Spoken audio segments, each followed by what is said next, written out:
ప్రతి ఒక్కరి జీవితం ఎంతో విలువైందని, అనవసరంగా మత్తు పదార్థాలకు బానిసలై అందమైన జీవితాన్ని నాశనం చేసుకోవద్దని స్పెషల్ ఎన్ఫోర్స్మెంట్ బ్యూరో జిల్లా అదనపు ఎస్పీ నక్కా సూర్యచంద్రరావు హితవు పలికారు. మత్తు పదార్థాలకు బానిసలైతే వ్యక్తిగత జీవితాన్ని నాశనం చేసుకోవడంతో పాటు సమాజంలో గౌరవం కోల్పోవలసి వస్తుందని ఆయన హెచ్చరించారు. ఏలూరు ఆశ్రమ్ ఆసుపత్రిలో నూతనంగా ఏర్పాటు చేసిన డి అడిక్షన్ సెంటర్ను ఆయన ప్రారంభించారు.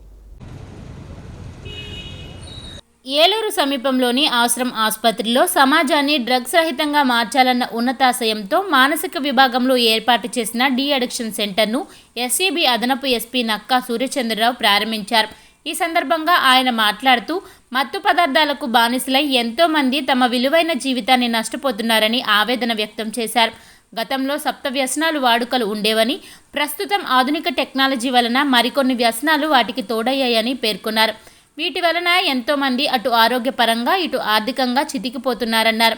ఇటువంటి పరిస్థితుల్లో ప్రతి ఒక్కరూ మత్తు పదార్థాల రహిత సమాజాన్ని నెలకొల్పేందుకు తమ వంతు సహకారం అందించాలన్నారు. ఆధునిక సౌకర్యాలతో ఆశ్రమ్ ఆసుపత్రి యాజమాన్యం డి అడిక్షన్ సెంటర్ను ఏర్పాటు చేయడం అభినందనీయమన్నారు.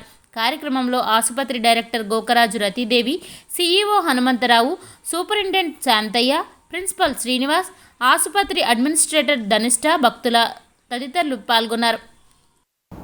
ఏలూరు ఆశ్రమ్ హాస్పిటల్లో డి అడిక్షన్ సెంటరు ఏర్పాటు చేయడం అనేది చాలా సంతోషకరమైనటువంటి విషయం. డి అడిక్షన్ సెంటర్ అనేది సరైనది లేకపోవడం వలన చాలా ఇబ్బందులు పడుతున్నారు. ఈ సందర్భంలో ఇక్కడ ఏర్పాటు చేయడం అనేది చాలా సంతోషం.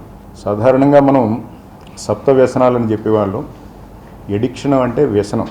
ఇంతకుముందు ఈ సప్త వ్యసనాలు మనకి 7 రకాలుగా ఉండేవి. ఇప్పుడు ఆ వ్యసనాల యొక్క గతి మారింది.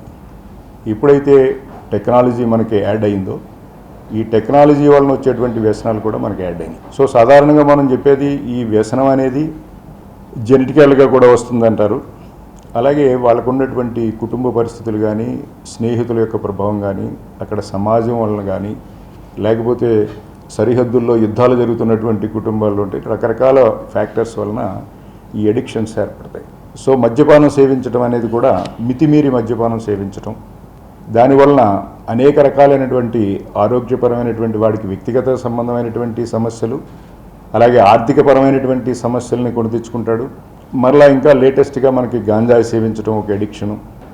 వీటి వలన వాడికి ఆర్థికంగా, సామాజికంగా వాడు దెబ్బతింటమే కాకుండా వాడు క్రైమ్ వైపు కూడా చాలా ఎక్కువ మంది మొగ్గు చూపుతున్నారు. అలాగే ఇక్కడ సుమారు 23 మంది వరకు ఎండి సైకియాట్రిక్స్ చదివేటువంటి స్టూడెంట్స్ ఉన్నారు. వాళ్ళు చక్కటి సూచనలు, సలహాలు, గైడెన్స్ కూడా ఇచ్చి ఆ వ్యసనాల బారిన పడకుండా, వ్యసనాల బారిన పడిన వాళ్ళని మాన్పించే విధంగా ఇక్కడ కృషి జరుగుతుంది. కాబట్టి మీరందరూ వినియోగించుకోవాల్సిందిగా కోరుతున్నాను. Thank you. ఇప్పుడు మనం ఏం చేస్తున్నాం అంటే డి అడిక్షన్ సెంటర్ ద్వారా మనకు ఒకటి ఉంటుందండి. ఏదైనా కొత్త అలవాటు స్టార్ట్ చేయాలంటే ఒక 21 డేస్ పడుతుంది. అలానే ఒక అలవాటు మానుకోవాలంటే అది ఒక 20 డేస్ పడుతుంది. సో మనం ఏం చేసామంటే ఇక్కడ 21 డేస్ డి అడిక్షన్ ప్రోగ్రామ్ అనేది స్టార్ట్ చేసాము. సో ఫస్ట్ అంటే సీరియస్గా ఉన్న కేసెస్ని అడ్మిట్ చేసుకోవట్లేదు. కొంచెం డీటాక్సిఫికేషన్ ఇదంతా అయిపోయినాక, అక్యూట్ ఎఫెక్ట్స్ అన్ని తగ్గిపోయినాక అప్పుడు మనం ఇక్కడ అడ్మిట్ చేసుకుంటున్నాం.